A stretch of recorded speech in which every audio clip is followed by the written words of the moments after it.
Fala, nosso presidente. Bom, eu marquei essa live com o assunto da aldeia de Arcozelo em função do que está acontecendo lá. Eu estive pela primeira vez na aldeia no começo dos anos 70.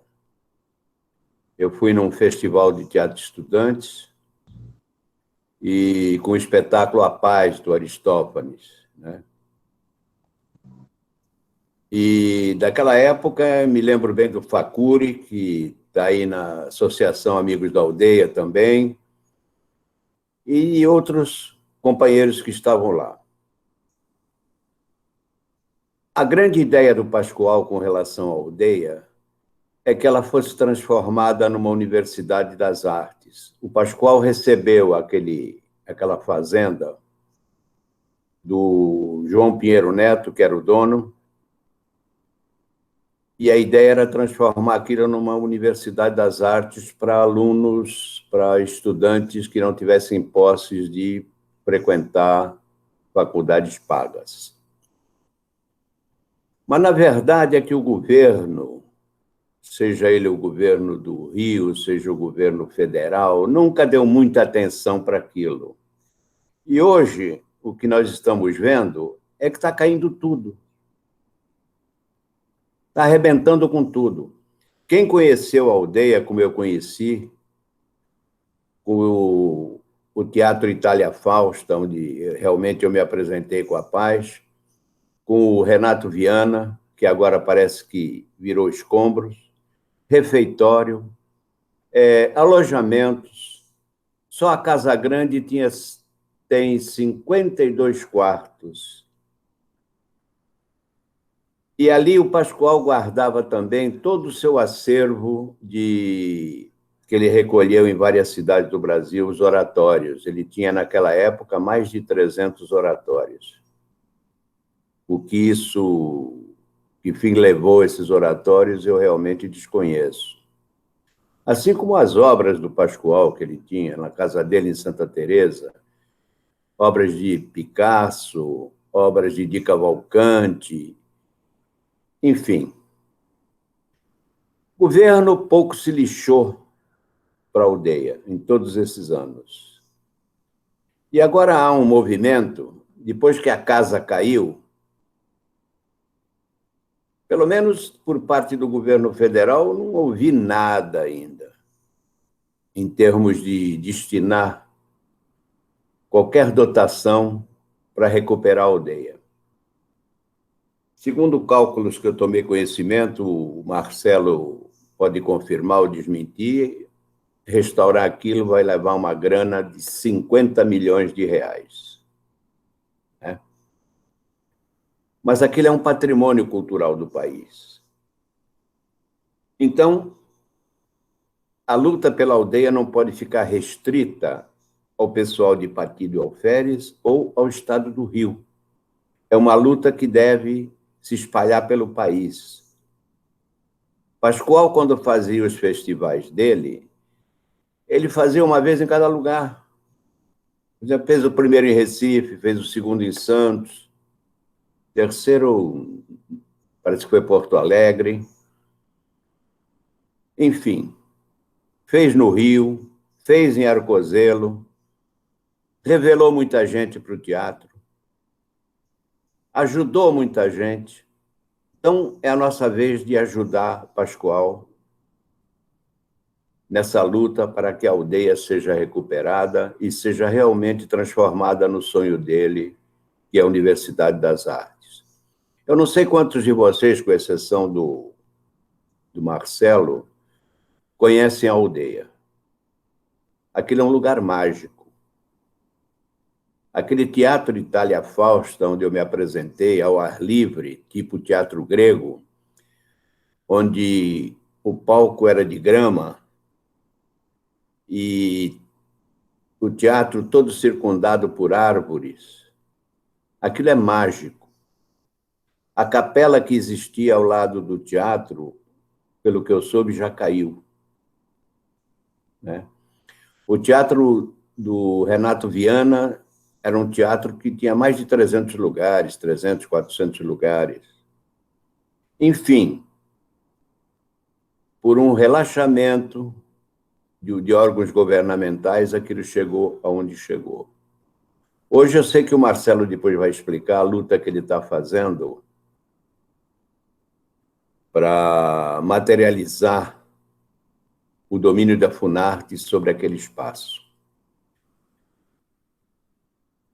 E então, ver se consegue alguma coisa. Eu tenho tentado alguns caminhos, falei com o Aldo, que é lá do Ministério da Secretaria de Cultura Federal, que, por coincidência, sei lá, está no Ministério de Turismo. Eu não entendi muito isso, mas tudo bem.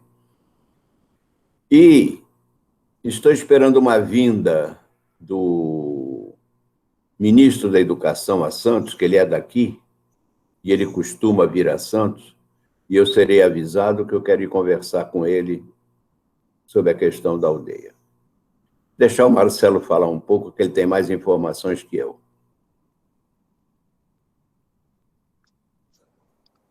Bom, mais uma vez, boa noite a todos. Agradecer essa imensa oportunidade. Bom revê-los, né? Há muito tempo que a gente não se vê e tenho orgulho, né, de carregar comigo um diploma de sócio benemérito do ICACESP que recebi numa das minhas visitas a Santos, né? Durante os 4 anos que eu compareci aos eventos da Barca da Cultura e Festival de Teatro Estudante, homenagem de Carlos Pinto como secretário de Cultura, prestou a Pascoal, iniciando em 2006 do centenário, juntamente com o comandante Martinho Cardoso de Carvalho. Saudoso comandante Martinho, que foi sempre um defensor dos ideais. Se eu sei alguma coisa da aldeia e do Pascoal, eu sei pelo comandante Martinho. Porque, diferente do Carlos Pinto, eu não conheci Pascoal, eu não convivi com Pascoal. Né? A única imagem que tenho dele é sentado numa cadeira de balanço na varanda da aldeia, no exílio de 72, né? Eu era moleque, e aconteciam os festivais de teatro lá. Talvez até, não sei se foi nesse festival até que o Carlos Pinto participou, 1972, porque eu me lembro dessa imagem dele sentado lá na varanda. Foi o último festival nacional que aconteceu na aldeia de Acuzelo. A aldeia ela pode ser entendida como 3 fases, né? A fase do Pascoal, a fase da maior crise, que foi na década de 80, e agora essa fase que nós estamos vivendo agora. A obra de restauro que o comandante Martinho fez no final da década de 80 culminou exatamente no momento que o Brasil recebia a criação do Ministério da Cultura. Vocês lembram que antigamente o MEC era Ministério da Educação e Cultura.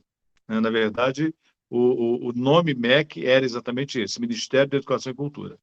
Quando criaram o Ministério da Cultura, foi exatamente nessa época do governo Sarney, e o nosso primeiro-ministro da Cultura, que foi o Celso Furtado, não tinha verba no seu gabinete para obras de cultura, para as obras do Ministério. E o comandante Martins, sempre muito ativo, conseguiu cavar uma verba no gabinete do presidente, José Sarney. Isso no final, 87, 88, 89, por aí. E junto com verba do Cimento Barroso e Fundação Nestlé de Cultura, conseguiu fazer a reforma, porque a aldeia, no final da década de 80, ali, no meio da década de 80, 84, eu fazia uma peça comemorando os 10 anos do meu grupo, do Grupo Etapa, que foi fundado em 74, e nós ensaiamos com luz de lampião, porque a luz da aldeia estava cortada. Ela ainda era administrada pela Fundação João Pinheiro Filho, que era mantenedora da aldeia de Acuzelo, que Pascoal fundou. E de 84, 85, aí começou a desabar tudo, desabou exatamente como hoje. O teatro, poema bar, galeria, e aí ficou no estado deplorável. Com essa derrubada da Fundação João Pinheiro Filho, o Ministério Público entrou com uma ação de destituição na comarca de Vassouras, porque nós não tínhamos comarca ainda, e aí fez a destituição da Fundação João Pedro Filho, e o patrimônio, que era a aldeia, deveria ser destinado a uma fundação congênere. E aí começou a briga. Então, teve a briga do antigo Inacem, depois Fundacem, até virar a Funarte, e no meio da história toda, a Fundação Pró Memória entrou na história, na disputa. Mas depois a Fundação Pró Memória disse que não tinha interesse. Curiosamente, entrou um instituto chamado IFAF, Instituto Federal Fluminense, que, na verdade, era um instituto de juízes aposentados, juízes promotores aposentados. Então, naquele momento, nós corríamos o risco de que a aldeia se transformasse em uma colônia de férias para juízes aposentados. Isso foi notícia no Jornal do Brasil, com o título, inclusive, eu tenho inclusive a matéria, O Legado de Pascoal em Disputa. Foi uma coisa horrível. A promotora, inclusive, que cuidava desse instituto, ela chegou a ser administradora provisória da Funarte, nomeada pelo juiz, até que entra o Seminário Nacional de Artes Cênicas, com nomes, né, nacionais da cultura, e esse seminário faz uma resistência na aldeia, monta uma resistência, e aí o INACEM, Instituto Nacional de Artes Cênicas, depois Funarte, ele consegue obter a administração provisória. Mas ainda esse instituto, esse seminário, sofreu uma repressão da polícia, porque eles tomaram a aldeia de assalto. Então, eles foram para a aldeia, fizeram o seminário, dos quais nós temos fragmentos num vídeo que foi realizado, dirigido por Sérgio Saraceni, lá da Funarte, e é um vídeo muito interessante.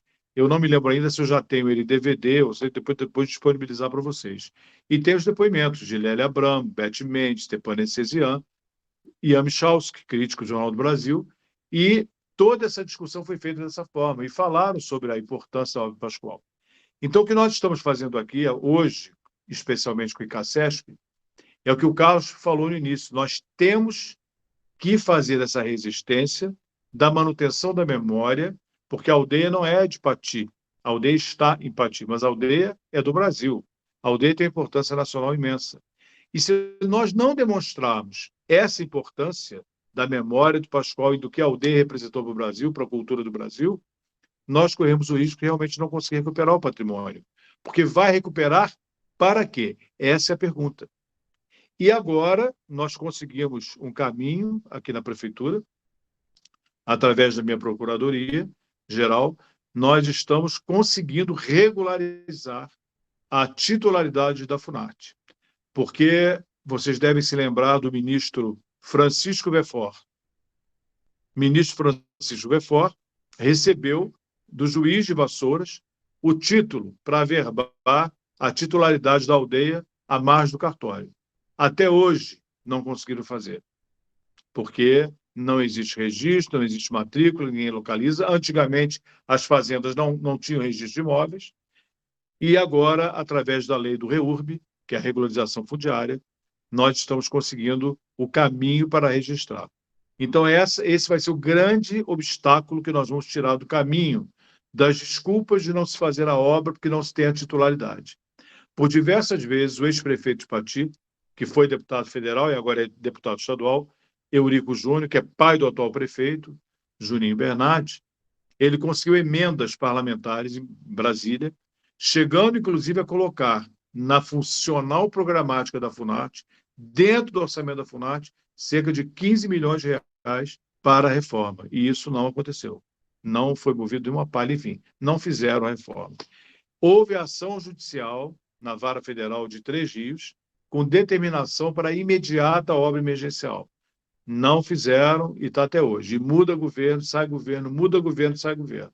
Então, a gente precisa demonstrar a importância disso, a sociedade precisa demonstrar a importância, para a gente edificar um organismo, um conselho, seja lá o que for, que vá além dos organismos federais públicos, para poder garantir essa reforma. O município de Pati, por ser sede, já se ofereceu para fazer, por exemplo, celebrar uma cogestão, porque nós somos sede, nada melhor, então estamos perto aqui, até para conduzir a obra, se for necessário, claro, desde que haja recurso. Então, nós colocamos toda a nossa infraestrutura, o prefeito colocou toda a estrutura à disposição secretaria de planejamento, de obras, enfim, para a gente poder tocar as coisas que forem necessárias, para poder comandar a ocupação da aldeia. E, além da reforma, o mais importante é como ocupar a aldeia. E projeto que não falta, vocês sabem disso. Então, encontros nacionais, festivais, todas essas questões. Então, isso é a questão mais importante agora. A titularidade deve ser, mais ou menos, encerrada em meado de maio, acredito. Meado de maio, final de maio, vamos encerrar. Curiosamente, 24 de maio, todos vocês sabem, comemoramos ano de falecimento do Pascoal, né? Então, sempre que se aproxima essa data, se aproxima um movimento de renascimento, né? É impressionante, né? Tudo bate, é impressionante como que a força do Pascoal, a força da obra dele, ela visita e revisita todas as questões. Então, nós estamos nesse impasse agora. Nós precisamos, através da mobilização, eu tenho feito através lá do grupo de Amigos da Aldeia, e agora a gente está agregando os institutos, associações como vocês, para a gente poder fortalecer essa ideia. Compartilhar ideia, compartilhar memória para fortalecer. E o secretário de Cultura vai lançar agora, já lançou, o abaixo-assinado eletrônico para a gente obter diversas assinaturas, mais não sei quantas mil assinaturas, para a gente chegar na Secretaria Especial de Cultura. Sem contar com as ações que o Carlos Pinto já empenhou em relação à questão do áudio, em relação a diversas questões que são ações importantes. Nós precisamos ter a oportunidade de 15 minutos ir à Secretaria Especial de Cultura e dizer para eles a importância da aldeia. Esse é o principal, porque quando isso acontecer, com certeza nós vamos obter um resultado. Por enquanto, era isso que eu tinha que falar, né? Se alguém tiver alguma dúvida, um debate, uma ideia, né? Para a gente poder continuar.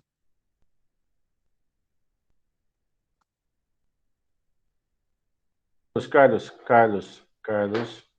abra seu microfone que eu fechei de todo mundo, por favor. Aí. Parece um microfoninho aí embaixo. Isso. Abra aí. Cadê a Beth para ajudar?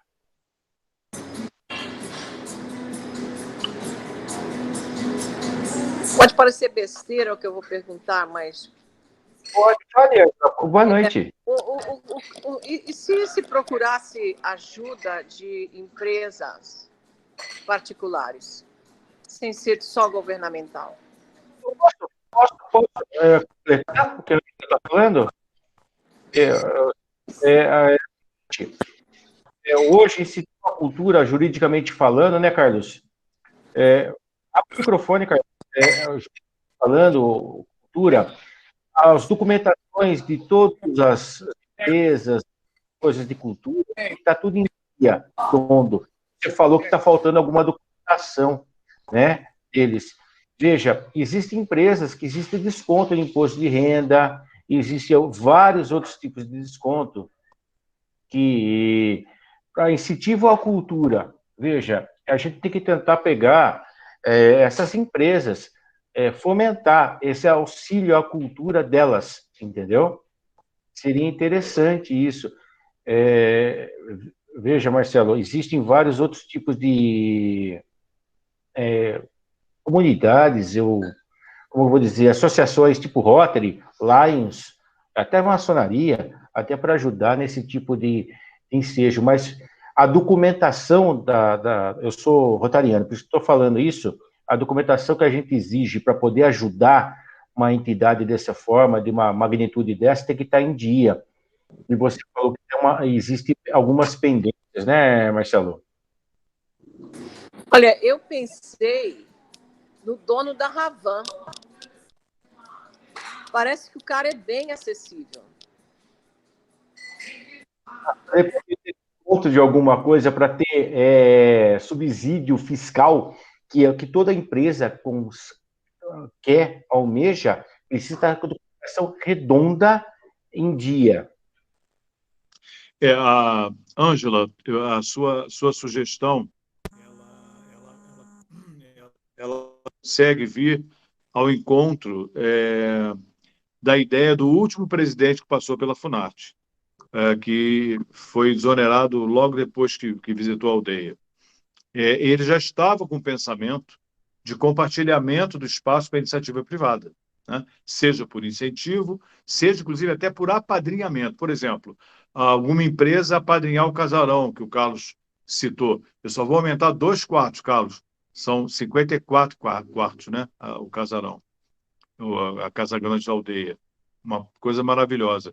Então, já estavam fazendo esse tipo nós conseguimos abrir esse diálogo. Então, eles já estavam dispostos a abrir para a iniciativa privada. Então, a sua sugestão, Ângela, é muito, muito oportuna, porque a ideia é realmente buscar a questão da iniciativa privada. Né? Eu tive 2 vezes aí em Pati, em dezembro passado. Que eu estava no Brasil, passei 4 anos aí, 4 meses, 4 anos, né? E eu fui 2 vezes, mas não pude entrar na aldeia. A aldeia estava interditada. Pois é, se tivesse me avisado, eu ia com você lá. A senhora da loja onde eu compro as antiguidades, quando eu vou lá, certo. Ela me disse, se você quiser entrar na aldeia, eu posso pedir, que eu conheço alguém lá dentro da prefeitura que pode conseguir isso para você. Mas eu não quis, eu não voltei, entendeu? Mas desde quando eu vi a aldeia daquele jeito, eu tenho pensado em contactar o dono da Ravan, porque ele é muito ligado a trabalhos comunitários, a ajudar comunidades. E aquela aldeia, eu estava almoçando lá, a menina que me serviu falou, puxa, eu estudei na aldeia. Nossa, a senhora conhece a aldeia da época do Pascoal Carlos Magno? Falei, claro, eu participei de festivais estudantis lá.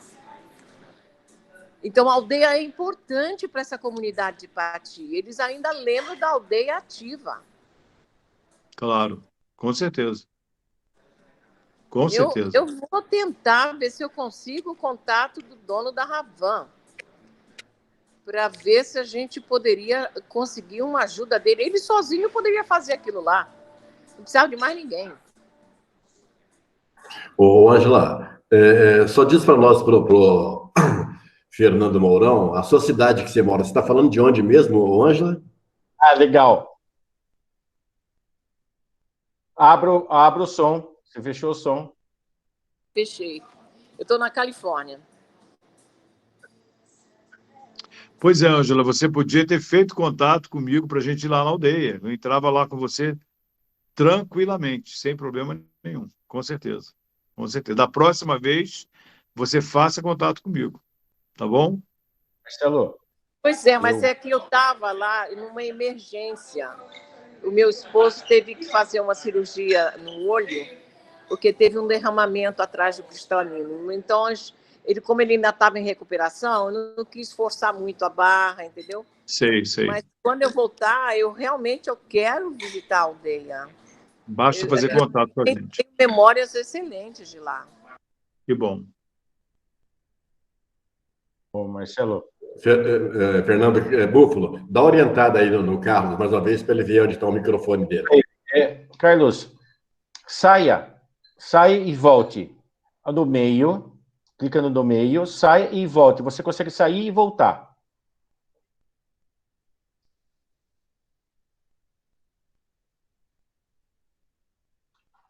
Ele está no notebook, Não é no celular, Carlos. Tudo bem, não xingue eu.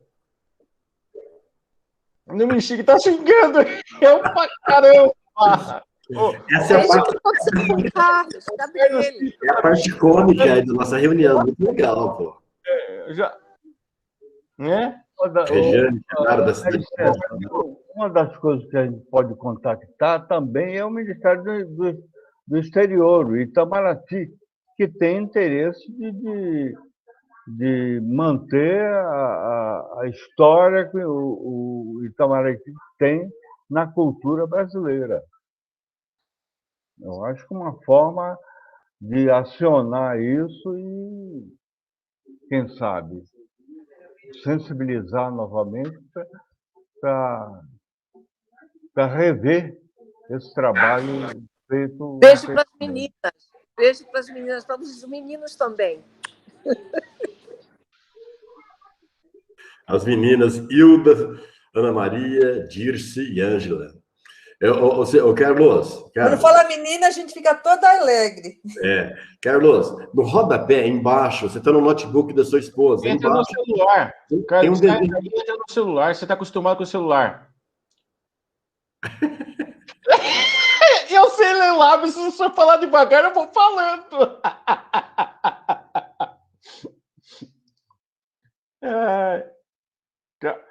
Saia. Clica no vermelho aqui, ó. Pronto, só a Betinha para resolver isso. Bete, isso, amor da minha vida. Põe som de novo, por Carlos. Bete, saia e entre de volta. Saia e entre. Isso, saia e entre. Vai dar tudo certo. Por que ele saiu? Ai, Carlos, som! Parabéns, som. Fala, Carlos. Fala. Fala, amor. Pode falar. Bom. Oi. Deixa eu ver se eu consigo continuar. Eu conheci Pascoal, acho que na segunda metade dos anos 60. Faz uma cara, né? Ele veio me procurar em Santos para uma ajuda para um festival que ele ia realizar em Porto Alegre. E daí, a gente estabeleceu uma amizade. O Pascoal tinha família em Santos, né? O irmão dele, os sobrinhos.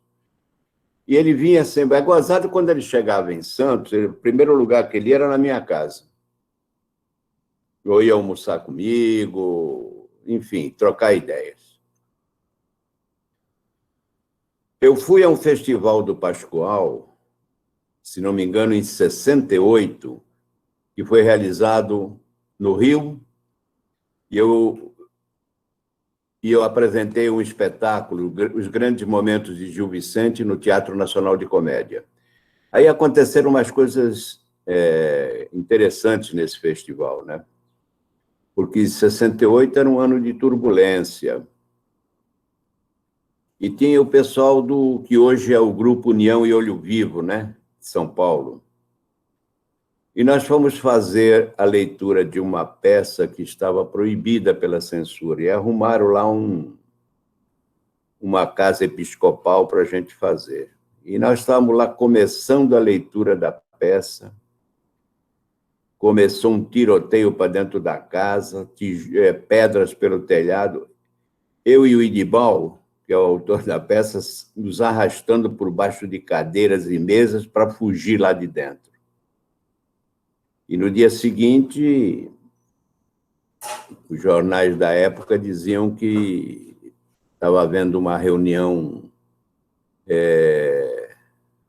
suspeita. Não tinha porra de suspeito nenhuma. Estamos fazendo uma leitura de um espetáculo, porra, apenas. Mas o Pascoal, depois de 68, me parece que ele só realizou esse festival da aldeia, em 71, 72, quando eu fui com o espetáculo A Paz. Depois disso, eu já visitei a aldeia, acho que uma ou duas vezes. Marcela que pode me confirmar isso. Estivemos lá no Festival da Fetaerge, né? 2 vezes. Eu fui, inclusive,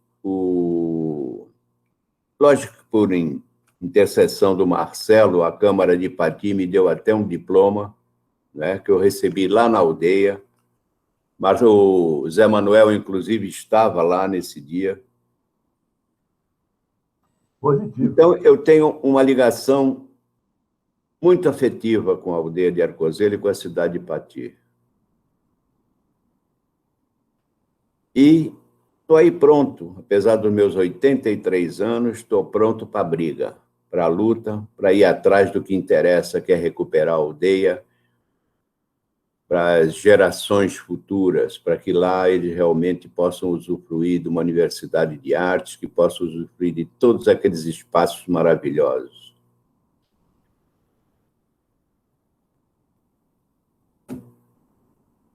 Quem mais? É isso aí, Carlos. Marcelo, você que pode ajudar a gente mais em alguns esclarecimentos. Sim. Eu sou advogado, né? Eu sou filho do Búfalo, né? Não sei se conheceu meu pai. Conheci. Então tá bom. Então tá bom. Estávamos juntos na Barca da Cultura. Eu tenho certeza que a minha mãe junto, acho que a Zezé junto, tá? Estamos juntos. Então, Marcelo, então volto a dizer para você, a documentação para a gente poder pedir para alguma empresa grande, tipo aqui em Sorocaba, Votorantim da vida, os Rotaries clubes, Lions clubes, até a maçonaria, que aqui é muito forte na minha região, aqui de Sorocaba. Eu não sei como que é Franca e Santos, mas veja, a cultura é muito importante, eu vejo muito importante. E as empresas têm incentivo à despesa da cultura. O que elas exigem, que a gente vê muito aqui em Sorocaba e cobra das pessoas, é a documentação. E você tinha dado que está acertando algumas documentações. Veja, isso é muito importante, até para a gente poder fazer um ofício, como o ICACESP, tá? Estou ajudando da melhor maneira possível o Carlos, Reinaldo e tudo mais. A gente pode fazer um ofício oficial, mas para isso a gente precisa de uma documentação para ver um retorno positivo ou um negativo, mas eles exigem uma documentação. Isso como que está? Você sabe me dizer, mais ou menos, previsão? Porque a gente pode também levantar como patrimônio, né? A assinatura que você falou pode levar a patrimônio histórico, cultural do país, né? Porque claro, é um negócio grandioso, né? Houve uma grande discussão em relação à questão do patrimônio e havia um processo de tombamento pelo IPHAN. Havia um processo de tombamento. Só que o IPHAN foi também chamado à ação federal, lá em Três Rios, que é a vara federal da nossa circunscrição. Só que, no determinado momento, o IPHAN se desligou. Ele se desligou da ação, dizendo que não havia mais viabilidade de prosseguir com o tombamento, o que uns acharam muito bom, né, por conta da burocracia, dos entraves burocráticos de um bem tombado, e outros acharam ruim, até porque a aldeia, além de tudo isso que representa para a cultura do Brasil, ela representa para Pati do Alferes dois momentos muito interessantes, inclusive no Brasil também. Para Pati do Alferes, porque foi onde nasceu a cidade, a fazenda da freguesia. E para o Brasil... Nasceu a cidade lá. A cidade nasceu lá. E para o Brasil, a importância da libertação dos escravos, porque de lá foi realizada a insurreição negra e justiça através do Manuel Congo e Mariana Crioula, que hoje são considerados heróis nacionais. Exatamente de lá da aldeia. Eles eram escravos daquela fazenda da freguesia. E ele liderou essa insurreição negra. Inclusive, existe até um espetáculo aqui realizado por uma companhia, um grupo, que se instalou também para João Félix, Celeiro das Artes, e eles fazem um trabalho fantástico em relação a essa heroína e esse herói, Manuel Congo e Mariana Crioula. E temos tantos outros que lutam, a própria FETAERJ com o Prêmio Pascualino. Nós temos a sede da aldeia, ficou considerada como sede do festival. Tanto que o nosso amigo Facuri, lembrado muito bem pelo Carlos Pinto, que também estava lá quando o Carlos Pinto levou o espetáculo à paz. Eu não sei se o Facuri era desse espetáculo, Carlos Pinto, ou se ele era desse espetáculo também ou de outro. Não, ele veio num grupo do Maranhão. Ele veio do Maranhão. Ele era do Maranhão, ele morava lá. Então, o Facuri, que está comemorando, inclusive, 40 anos de grupo de Cabo Frio, o Creche na Coxia, agora recentemente, um grande soldado da aldeia, do movimento, e através dele, quando presidente da federação, criou o Prêmio Pascualino, que é a estatueta que é dada nos festivais da FETAERJ, que é a Federação de Teatro Associativo do Estado do Rio de Janeiro. Então, a importância da aldeia, né, ela tem uma importância histórica, cultural e local. Então, essa questão, eu acho que a gente pode desenvolver um portfólio a partir da sugestão do Búfalo. Interessante isso. Eu tenho assim, algum material muito interessante que a gente foi colecionando ao longo do tempo. Tem até um trabalhinho que eu fiz compilando as ideias todas, está compilado a recente história da aldeia, inclusive seus altos e baixos, e temos o material que o Martinho de Carvalho deixou. Então, esse material a gente pode iniciar com um portfólio para poder direcionar as empresas.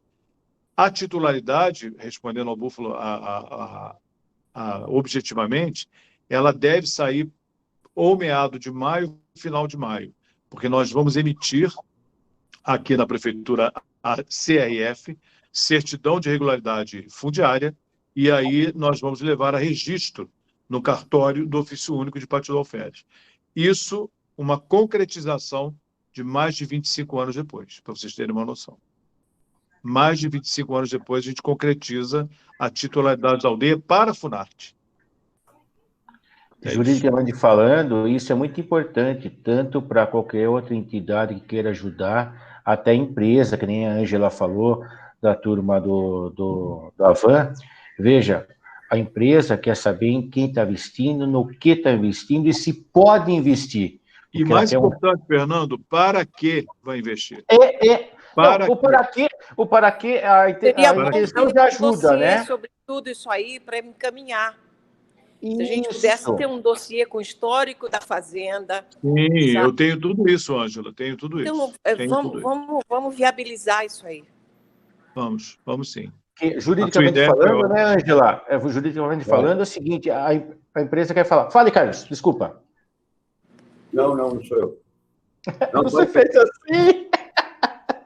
Carlos, é o seguinte, veja, eu estou tentando ajudar de uma maneira jurídica, já que eu não sou do teatro, eu quero ajudar da melhor maneira documental. As empresas, tipo Votorantim, empresas grandes, eles querem incentivo fiscal para poder ajudar uma empresa. Eles não querem ajudar por ajudar. Isso não existe mais. Isso morreu faz muito tempo. Eles querem incentivo fiscal. Então, eles ajudam se der incentivo fiscal. E a documentação tem que estar redonda para isso, né, Marcelo?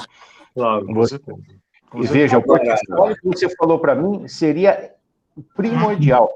Veja, o Rotary Internacional, que por Sorocaba, a gente poderia acionar o Rotary Internacional, que tem cota à parte, se juntar vários Rotarys, vamos supor, se juntar todos os Rotarys de Sorocaba, para você ter exemplo, dá um dinheiro razoável para essa reforma. Ou fala que não é para reforma, pode ser que seja para uma apresentação, uma inauguração, alguma coisa mais futura, mas eu consigo fazer isso com documentação. A gente tem como know-how ajudar quem precisa ajudar e quem está com a documentação em dia, quem está com ela pendente, a gente pula fora. Eu estou dando um exemplo do Rotary, mas a empresa faz o mesmo raciocínio. Legal que em maio vai estar. Maio é um mês bom, tá? É um mês ótimo. Ele faz 24, ele morreu. 23 é a minha mãe, que nasceu. Eu faço 27. É um mês muito bom. Obrigado. Veja bem. O grande problema da gente procurar incentivos de empresas, você tem que ter uma lei Rouanet, por exemplo, aprovada, ou qualquer outro tipo de processo, de programa, em que o MEC esteja envolvido, o Ministério da Cultura esteja envolvido, da Educação, o diabo que os carregue. Então, nenhuma empresa, por mais que você monte um portfólio lindo e maravilhoso, ela vai colocar dinheiro sem o incentivo fiscal, né? Esse é um dado que a gente não pode esquecer. Pode tocar aí. Cadê o Marcelo? Sumiu? O Marcelo, acho que foi no bedroom. Ah, sim, é os costumes. Carlos, você que foi secretário de Cultura, mas precisa da Lei Rouanet, alguma coisa assim, para ter incentivo à cultura, para a empresa ajudar ou não? Porque é o seguinte, no imposto de renda, vou falar na letra da lei, sem Lei Rouanet, imposto de renda, você pode dedicar à cultura, a caridade, as empresas podem isso normalmente, mas precisa ter a lei averbando isso? Deixa eu te dar um exemplo. Eu, quando fiz o projeto para restaurar o Teatro Guarani em Santos, eu me vali da Lei Rouanet para captar dinheiro de empresas. Legal. Entende? Foi facílimo. Eu, naquela época, precisava de entre 7 e 8 milhões de reais e consegui isso aí com meia dúzia de empresas, com as quais eu mantive contato. Agora, eu tinha um tipo de trabalho ali na restauração do Guarani que, a cada 3 meses, eu convidava todos os empresários para ir visitar a obra. Fazia lá um coquetel, tal e coisa. Estão me ouvindo, não?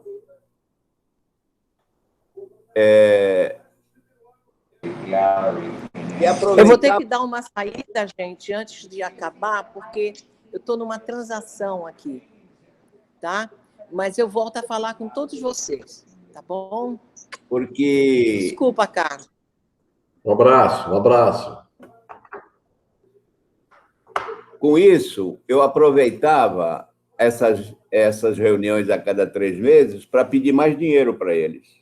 E assim eu completei os 7, quase 8 milhões que eu precisava para restaurar o Teatro Guarani e montar as dependências da Escola de Artes Cênicas. Mas sempre com apoio da lei. Eu não sei que merda que aconteceu aqui de novo. Não, tá, você está perfeito, Carlos. Nós estamos escutando você.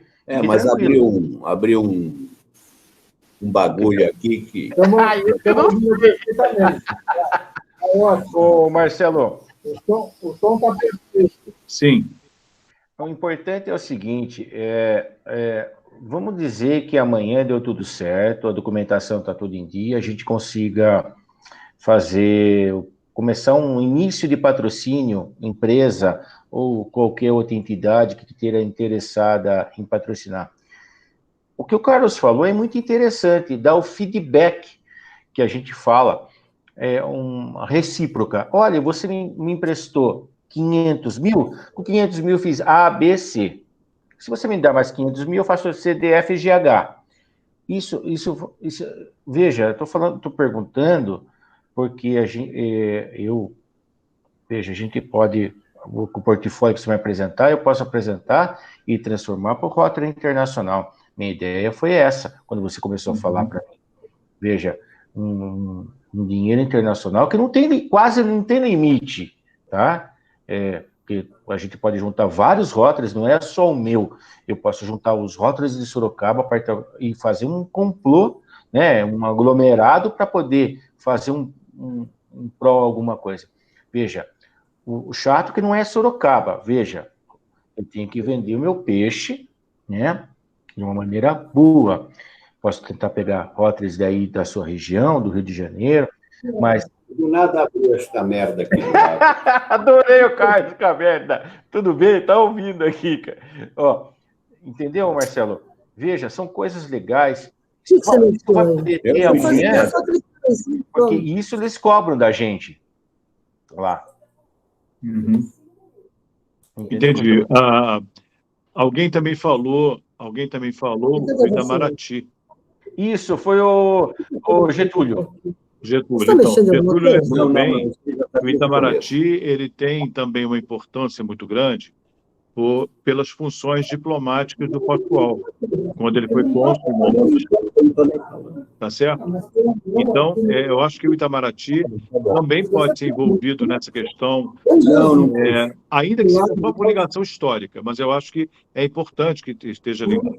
Um dos sonhos do ele nosso pode querido... avalizar, né, Marcelo? Oi? O Itamaraty, com alguma coisa internacional, ele pode avalizar que está cuidado. Veja, uma empresa internacional, algum aglomerado, tipo um Rotary da vida, ele pode avalizar estou fazendo, estou acompanhando, né? Isso. Eu não me lembro quantas viagens o comandante Martinho fez comigo para Santos, mas acho que foram 2, né, Carlos? O comandante Coutinho. Duas. Depois, com as outras 2 que eu fui, ele infelizmente já tinha falecido. Mas, numa das viagens, nós discutimos, não sei nem se discutimos com o Carlos, o sonho dele era conseguir, através da embaixada, do consulado lá em Londres, colocar uma placa. Aqui morou o brasileiro Pascoal Carlos Magno, onde ele morou, onde ele tinha sido. Até porque ele ministrou uma palestra no Globe Theatre lá. Inclusive, por isso que ele tem uma frase célebre, né? De enquanto houver Shakespeare, o teatro não morrerá. É de uma palestra dele. Dentre tantas outras coisas, né? E é fantástico assim, a trajetória dele, a história, enfim, tudo isso é muito interessante. Mas essa busca desses recursos, a gente pode acabar chegando, por exemplo, numa PPP, numa parceria público-privada.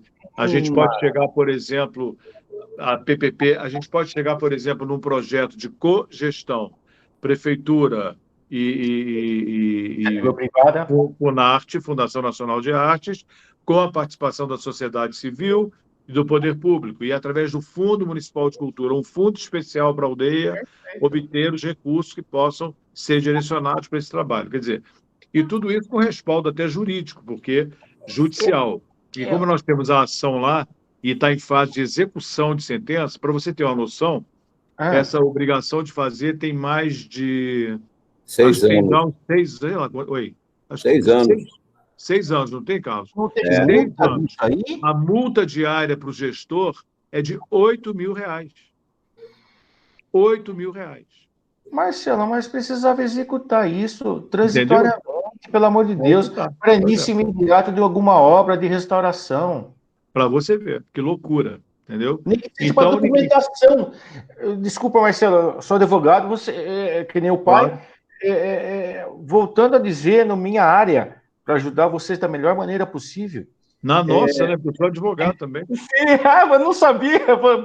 Oi, colega, como vai? Sofredor que nem eu. Advogado Marcelo, também. Artista é advogado, ator é advogado. Já viu? Combinação perfeita. Perfeita. E psicólogo, por favor, não vai esquecer. Também.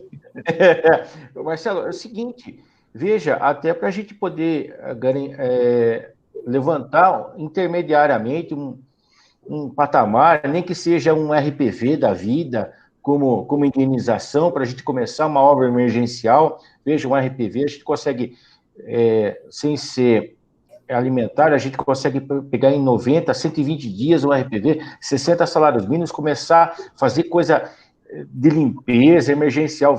Você sabe, como advogado, então é bom falar com um colega, tá bom?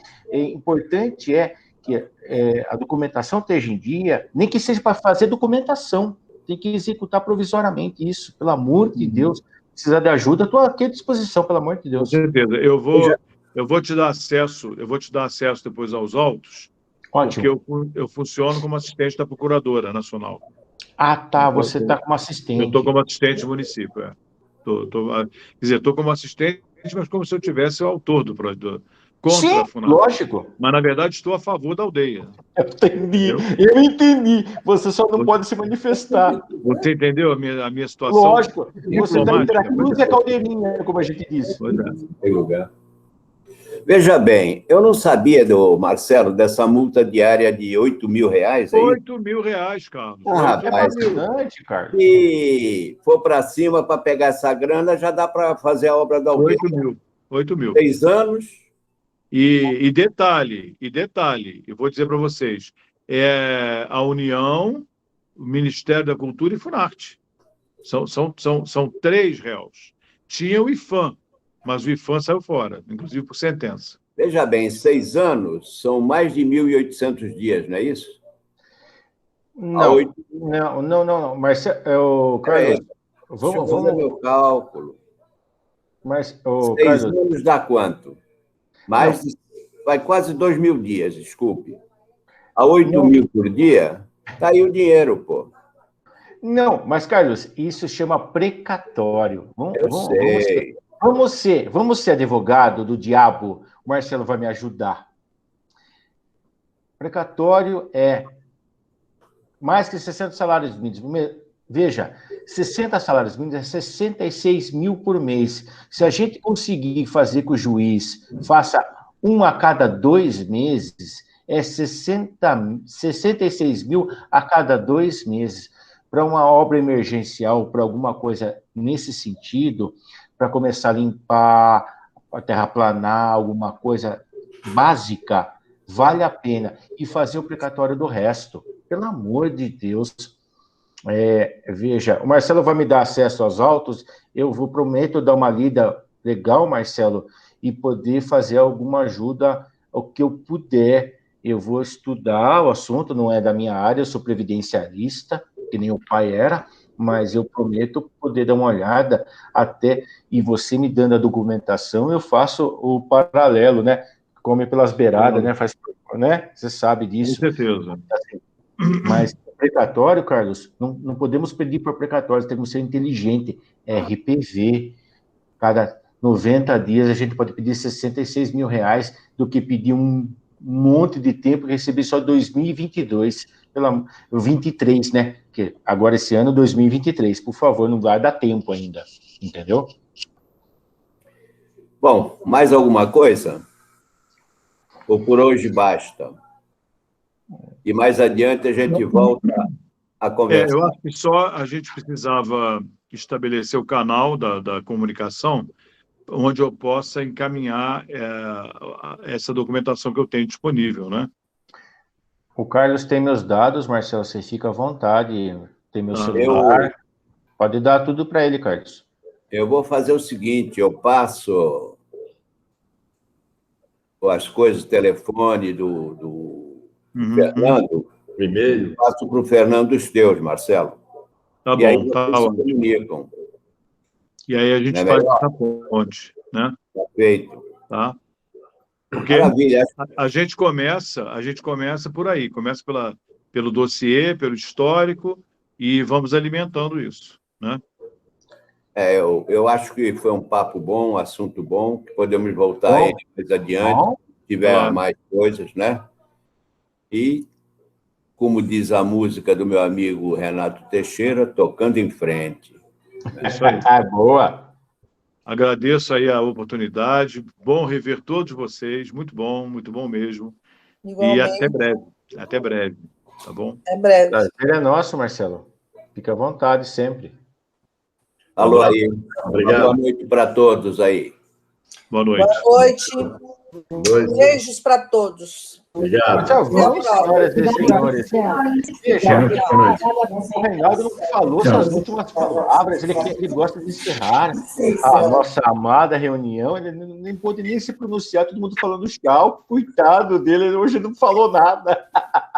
Quem? Você! Eu? Apreciando todo o pessoal, né? Eu sou um admirador aí do Marcelo, tenho conhecido o trabalho dele, né? E conhecendo com detalhes, inclusive, né? Nós temos a nossa companheira também que está participando, que é a Regiane, que está fazendo um estudo também, né? Para divulgar o trabalho. Quer dizer, a esse momento eu estou só aprendendo com vocês. Com vocês todos, né? São os meus ídolos, tá bom? Ótimo. Obrigado. Foi muito legal, turma. Olha, tchau, gente! Eu vou começar a gravação, tá? A gente está vontade para conversar. Ô, Fernando. Senhor. Eu também gravei, veja.